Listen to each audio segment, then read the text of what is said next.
What's up, everyone? It's Frank Klesitz, the CEO of Vyral Marketing. You're going to meet Bill Jenkins, who's been selling real estate for a long time. He's actually retiring and phasing out of the business gracefully. He's awesome. He's maybe plays some guitar for us. He's out of Las Vegas. And I have much respect for Bill, and I really appreciate him coming on here to share, what he's doing to have a consistent, stable stream of business that doesn't require necessarily endless prospecting and repeating yourself and proving yourself to strangers, or risking a whole bunch of money on marketing to interrupt strangers, try to get them to call or respond to you, or, following up with all these internet leads that, you trick to opt in online, and they probably opt in like a whole bunch of other places online as well. We're going to talk today about how Bill is getting a lot of business from his list. So 2 things. I want to know that you can go to the homepage of our website and download our official video marketing plan right on the homepage of our website if you're watching this. And something else I'm excited to announce is we're working with Sell a Home, Save a Child. I hired someone here full-time on salary. His name's Alex. And if you're watching this and you'd like any free marketing work, if you'd like a free video or a video made for you, you want a lead generation email out to your list, maybe a video retargeting ad, we'll do it for free. We just ask that you donate some money to Sell a Home, or Save a Child. It's going to help eradicate some child poverty. There's some pretty, I'm not going to say cool stories, pretty powerful stories. If you go to Sell a Home, Save a Child, it's something that one of our clients, Nick Shivers, has put together up in Portland that we believe in. So check it out. It's there for you. It's on the website. Click charity. We're going to raise some money. So with that, Bill, welcome, my friend. Thank you, Frank. Thanks for having me on. That sounds like a great charity. I want to find out more about that. Frank. Yeah, it's kind of popular in real estate. It's called Sell a Home, Save a Child. You give them money. It's a 501c3. And go read where the money goes, and you'll give a lot. I like that. That's kind of the premise there when you read where the money goes. So I figured, it's just kind of cool at Vyral. I could hire somebody and just give away a bunch of free service. It's a way to get people involved with Vyral if they're kind of on the fence of what it's like to work with us and raise some money. So sounds great. So how long have you been selling real estate, Bill? 17 years now, going on 18 years. Yeah. All in Las Vegas? All in Las Vegas, yeah. Got it. All in Las Vegas. My wife started off 10 years before I did. So we, at that time, our kids were still little. And so she was selling real estate during the day, and I was playing music at night. And so it was a great arrangement for us to always be watching the kids, at least one of us. Yeah. It's very flexible, which is why a lot of people get into it. Well, you've done really well. Not just as a musician on the side selling real estate. At your peak, how many homes are you selling? Yeah, well, at our peak, probably at our very peak, close to 100 homes. But it's we really try to focus more on our price points, so we don't have to sell as many. So our average commission this year is around just under $12,000 per transaction. So this way, we don't have to sell 250 homes to create a nice net. And you're also trying to phase down a little bit. You're trying to retire gracefully. Yeah. Is that right? Yes, as best as Perfect. I can. Not abruptly, gracefully. No, not abruptly, yeah. And hopefully it's my choice, not somebody else's choice. It's retiring me.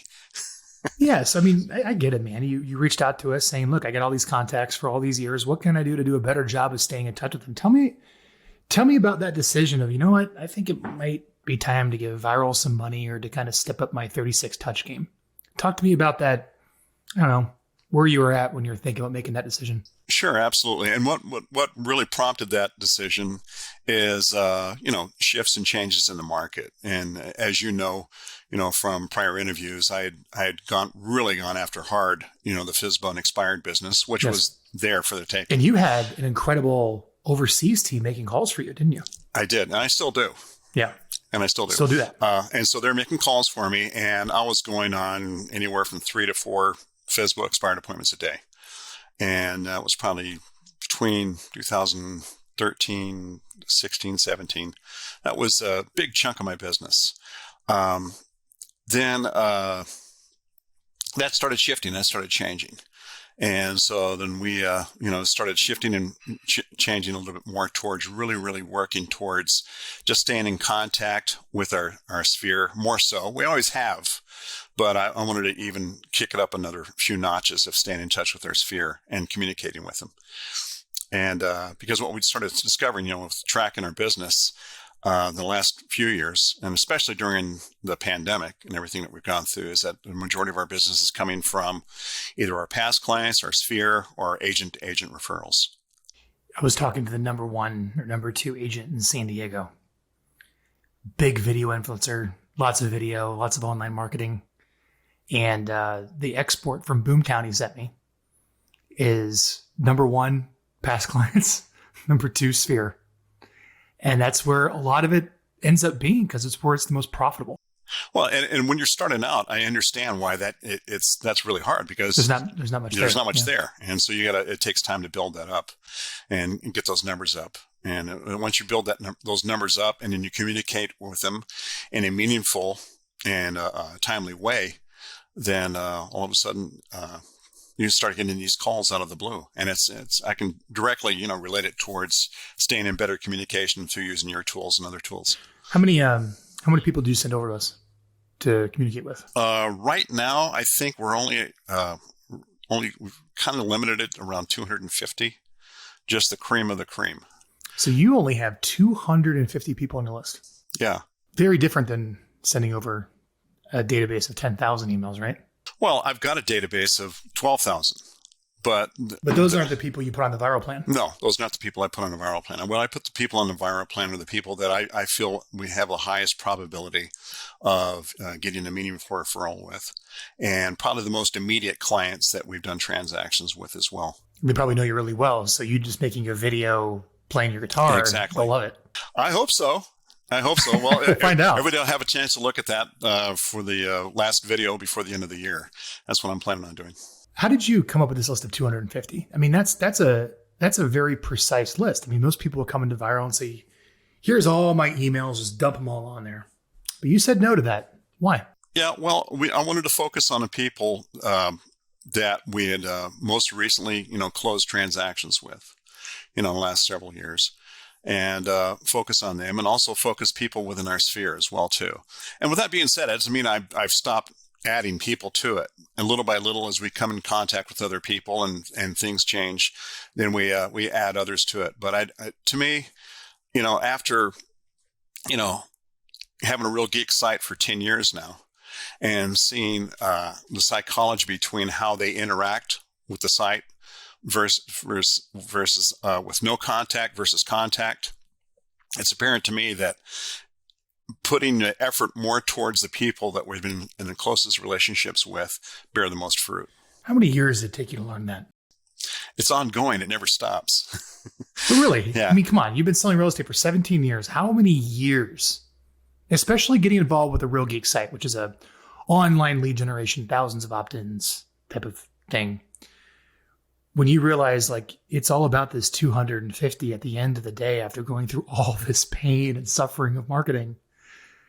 Tell me about that. Well, and it's just tracking your numbers, and that's and looking where it comes from. And then once you start really, really, truly tracking your numbers, and as my background as a coach with Mike Ferry and Tom Ferry, number one thing was metrics and tracking where your business comes from, and responding in a way to expedite as much business as possible based on the feedback that you're getting from the numbers. I know for a fact with internet leads, there's a very, very small percentage of business that you convert from that. You have to have a tremendous amount of numbers. Now, it's not to say that you can't have a tremendous business with a site just solely from internet leads, but you're going to have to push a lot of numbers through your site and communicate with them in a timely manner to be able to do a sizable business doing it that way. And because I think the conversion ratios, if you're really, really good, you're probably better at this, but if you're really, really good, it's probably anywhere from 5 to 7%. Oh, that's really good. Yeah. Meaning, that's really, really if you good. get 100 leads, you close 5 to 7 deals? That's if you're really, really good and you are persistent. But typically, I think it's anywhere from 1 to 2%. Yes, that is much more typical. If you get 100 leads at, $10 a lead, what is that? $1,000, close the deal, you're happy, plus your CRM fees, maybe an ISA. And of course, it depends on your market as far as what your cost per lead is. And that's on, markets like ours is, I think in most markets right now, seller leads are very, very expensive. And same here. But it just depends on what market you're in. There's a lot of competition here in Vegas, like there is in other places, major metropolitan markets. So you hired us and put 250 people on the list. Now, why Vyral? And I mean this really, imagine it's not me asking that question. There's a lot of services, a lot of things you can do to stay in touch. Why did you like us? Why did you choose this option? Because I've known you for a long time, and I've seen, and I get viral videos, and I love how they're produced. And I also love the fact that they come to me like clockwork. And so those are the two things that I'm looking for. How consistent is it? And what is the production quality of it? As far as how the videos are produced. I mean, as far as the content and everything, that's up to the agents, obviously. But as far as how it's presented and everything, I was just very, very impressed with it. And I think prior to that, I wasn't as focused up until the last few years of our database and our past clients and Sphere and agent referrals as I am now. And I wanted to really focus on, as far as, like you were saying earlier, not chasing the business as much as procuring the business through communication and getting these outside calls, which we're finally starting to get. We're actually going to go on two listing appointments this week. We just took a listing today, and we're going on one on Wednesday and another one next week that I know are just solely from these are two of the people that were my 250 that are ready to list their homes. Why 250 specifically for that number? Did you end up at 250, or did you choose 250 to make them fit? It's a round of 250. It could be a little bit less or a little bit more, but it's around that number. But it's the number itself is not key. It's the relationships that we had with those people. I feel like we've had, they know us. They know us by name. In other words, if we went into a grocery store, they would remember our face and our first name. Bill, it sounds like, I've been doing this a long time. Some will say, I'm only going to put 250 emails on the Vyral program. It's not worth the money. Now, let me preface this. When I started Vyral, that was the number of people I thought people would put on it. Because that's a lot of people when I first started in the game of I actually had meetings with 250 people. And I can't have time to call 250. I got to stay in touch with them. So I think it makes sense to guys like us. But to most people, they want to put thousands on there. I don't know. Can you give us a little criteria? This is my last question. I'll beat you up on the 250 because I think this is just a really key point I want to drive home this interview. What was your criteria for making the list? The criteria are people that we have done business with and know us and like us, and we consider raving fans. So, but to get back to your point of where some people want to put maybe thousands or more and just kind of spread, there's nothing wrong with that. I mean, you can do that. That's just not the approach we took. My thoughts are this. Instead of thinking solely of wow, he's only got 250 people on his list. Well, every single one of those 250 people, if they were to generate their own wedding list, would be another 250. So when you start multiplying 250 by 250, now the number becomes a lot larger, doesn't it? So it's people that they know. It's the viral marketing aspect of it. Yes. Truthfully. Yeah. I always said, my goal of sending out these videos was to make them so good people would forward them to get the actual viral marketing going on. That's hence the name Vyral, and which is what our goal is to get to 250 to have them go viral and say, "Wow, you got to see this video Bill just sent us." And plus, we've already had some comments about it. People just unsolicited saying sending emails or response to some of the other correspondence that we send out to them, said, "Oh, and by the way, thank you so much for the videos. They're really helpful and they're very informative." So that in itself tells me right then and there that I'm not going to stop doing it. I like that answer. I guess my question I'd ask you is, how do you know this is worth the investment? And you have people actually engage and they consume them so they see you. Sounds like you're getting some calls and some appointments from it. I'm starting to. I've only been in this 5-6 months now. I'm pretty early in it. So to me, it's like anything else, you have to have a long-term commitment and especially with video, and to have them out there. I want thousands of videos out there over time, so that people, they can rely on it like clockwork, as far as having something of information, and more importantly, so that we're staying in touch, not only in other mediums, but more importantly via video, where it's more like I'm talking to them face to face and person to person. How do you come up with your content ideas? When you sit down and you think about these 250 people, and you got to create a video that you actually want to be relevant, and you're very focused on like who's getting it. How do you come up with what you want to say that you think people would actually care to hear from you? Well, a lot of the stuff, I get some great content ideas that you send every month.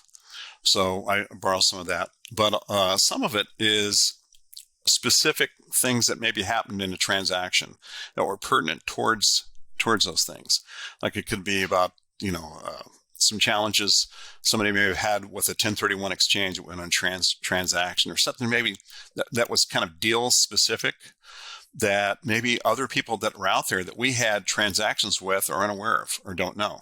And so in a sense, it's just kind of giving a little sound bites of libraries or enough information where if they're really truly interested about it and want to find out more, it's enough information to at least generate some curiosity where they want to reach out and find out more. Well, I don't know what my most popular topic, my most popular topic is anything related towards sellers. Well, that's going to be the nature of your blog. I mean, the sellers want to know who the agent is. The buyers just want to see the house. Right, exactly. So it makes more sense. Yeah. Can I give you a video I want you to send out next? Yes. Are you ready for a topic? I'm ready. 3 things you must absolutely know before you sell your home in 2022. I love it. There you go. 3 things you must absolutely know before you sell your home in 2022. Terrific. After my next Christmas video, that'll be the topic. It'll open up the new year. And then when we give you the click report of everyone that clicked it, make sure you follow those people. Well, that goes without saying. How's that? Yeah. Well, yeah. For you know that game very well. Yeah. You've been coaching people to make calls for 17 years. Yeah. And I still have my people making calls for me, and they're better than I am. How many people do you have? I only have 2. I'm down to 2. So you got 2 people making calls. Who are they calling? I'm just curious. Mostly they're calling the database. They're calling seller leads, seller valuation leads.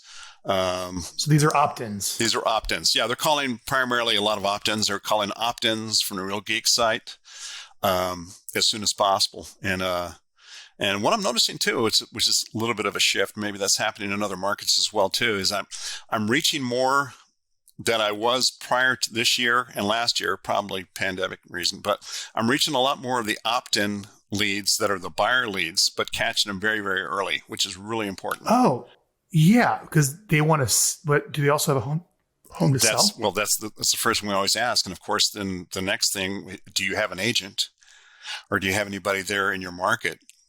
And I said, oh, you don't. Well, listen, we happen to network with some of the top agents in the United States. If I could share with you 1 or 2 agents that you could interview, because they're moving to Vegas for the market. Yeah, because they're moving to Vegas, but they need to sell their home wherever market they're in. I mean, about 60% of our market's from California. Bill, make sure when you talk to Real Geeks, whoever's running, are you doing Facebook ads? No. No? Okay. If you did, you advertise it to homeowners, which they can pull in. And it's the ad that works really well is it's time to trade up. It's time to move into a better house. It's time to get the home office. It's time to get the pool. It's time to treat yourself. Stop being cooped up. Here's a list of all the, I don't know your market, but $400,000 to $500,000 houses, right, that you trade up to.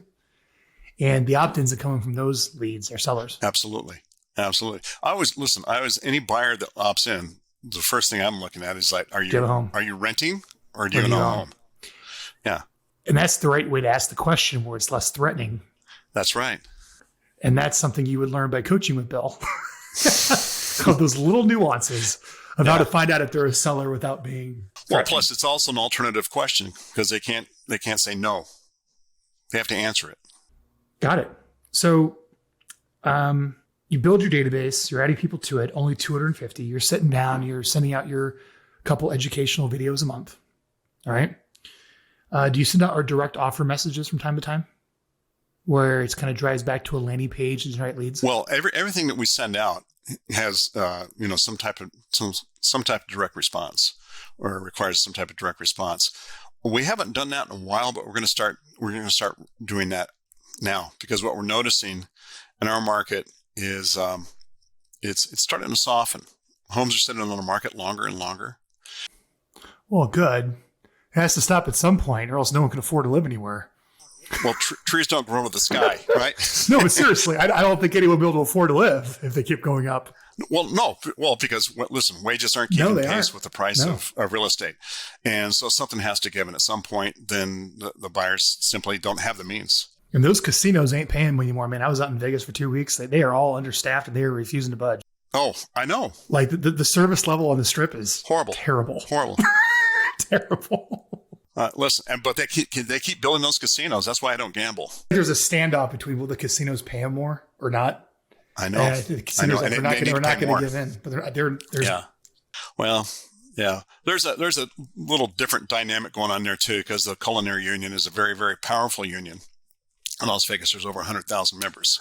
Oh yeah, because those the Strip's unionized. Yeah, the Strips are unionized, so they're somewhat protected, which doesn't mean anything. I mean, when push comes to shove, they can fire anybody. I mean, trust me, we've got a lot of clients that were casino workers that got fired, and we had to listen to sell their home because they couldn't afford their home. It was sad and unfortunate. But yeah, at some point, something has to give. And what we're starting to see is that the homes are sitting on the market longer. We're starting to see price adjustments. So at that point, now I'm looking at, call to actions could have some more traction now. Whereas before, when homes were just selling, willy-nilly, nobody needed anybody's help, and everybody was a genius. A couple of the call to actions that are working well is, and again, you have to know your market, but just get a cash offer on your house. I have, if you just want a cash offer, I have some institutional buyers that could just skip all the hassles of selling, opt in now to get a guaranteed offer. The other call to action, that actually works fairly well, is register for my seller workshop. When's the last time you sold a home? A lot's changed. Would you like to know all of your options? Would you like to know how to maximize price, but also maximize terms and make it flexible and figure out how to not have to time two moves and how to stage it and what to do with all your stuff and whatnot? And I'll do a little webinar or an event to teach you that to you. Those work out well that we send out. Yeah. And the always tried but true, hey, Zillow's algorithm was a disaster. Mine's not. I like that. Oh, by the way, have you heard Zillow stopped buying homes? Yeah, that was a disaster. So if you want to come and find out what your home is probably more likely worth, check it out here. But then, send me some photos and I'll give you a broker price opinion for free.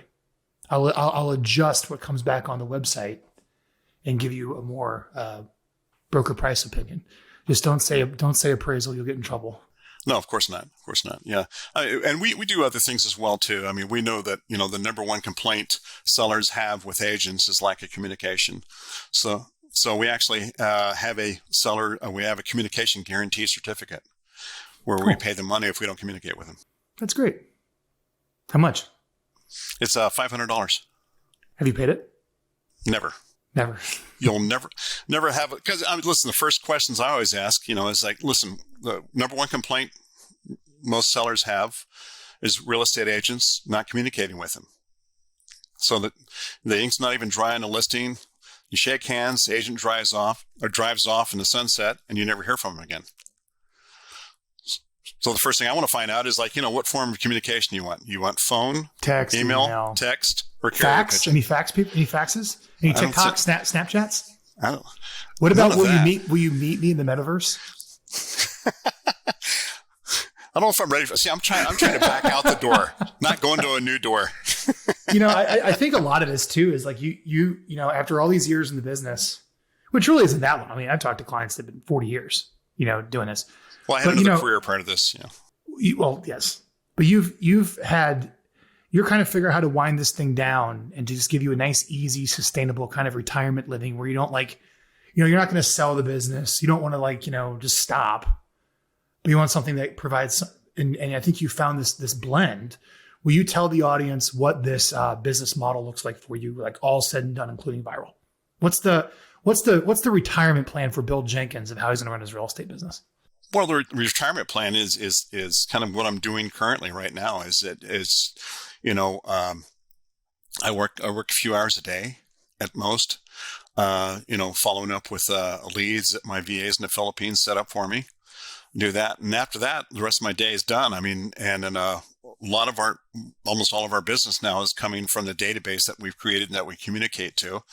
And another big chunk of our income. That 250. Well, 215 plus, plus all the other leads, emails that are getting the property drips and the home value drips. Exactly. How many people do you have in your home value drip campaign? Around 6,000. You've gotten 6,000 homeowners in Vegas to put their information in? Yeah. All pure opt-ins? Yeah, those pure opt-ins? All pure opt-ins, yeah. How many years did that take? About 5. Yeah, about 5 years. So you have 6,000 documented property owners. Now, listen, some of them may have already sold or stuff, but those are still, people, I mean, those are all pure opt-ins. Those are all pure opt-ins. How did you generate most of them back in the day? Back in the day, it was primarily from seller valuations. Well, so yeah, they drive to the page with pay-per-click, Facebook. Drive it to the page with pay-per-click, if you want to find out what your home is worth, et cetera, et cetera. And then I had that set up so that, they receive. Is it on the Real Geeks Home Value Tool? That was one of them. And what's another one? The other one was a tool that Ben Kenny had.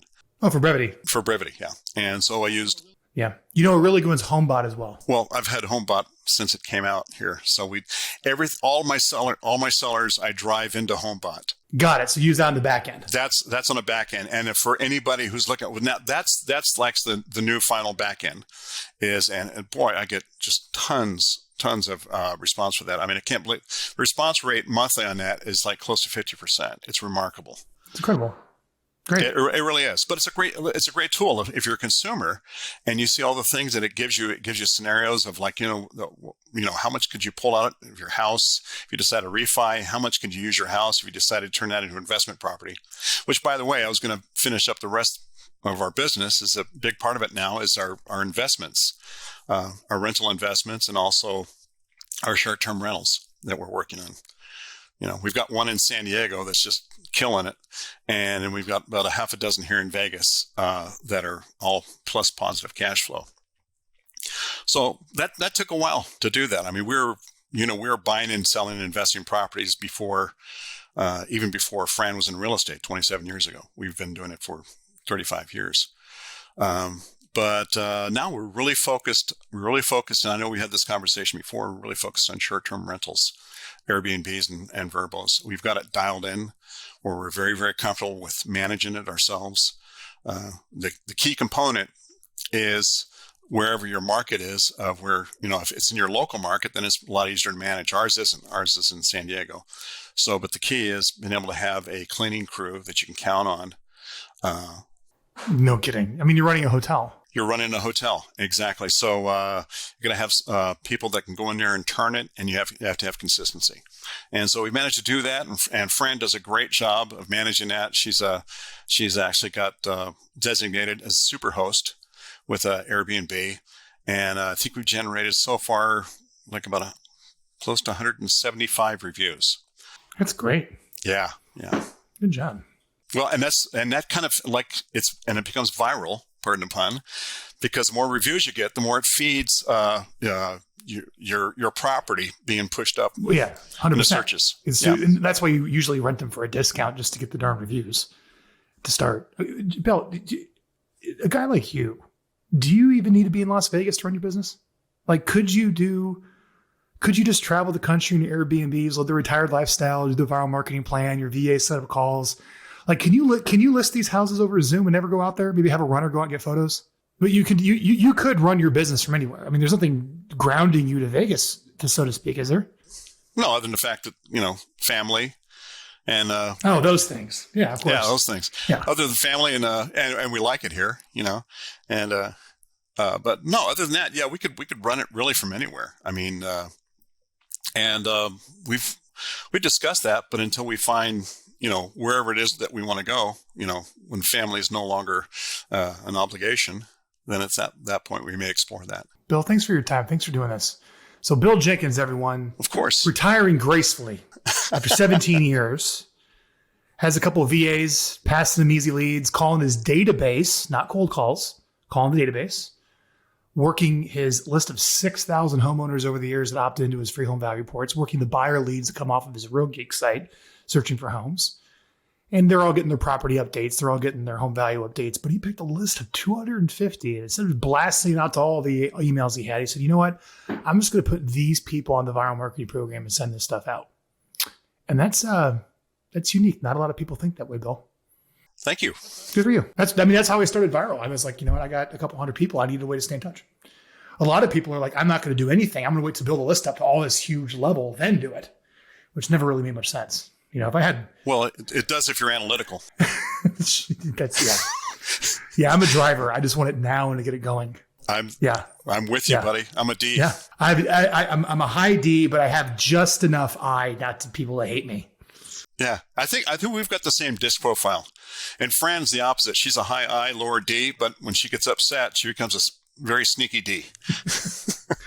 Bill, thank you so much for your time. My pleasure, Frank. Thanks.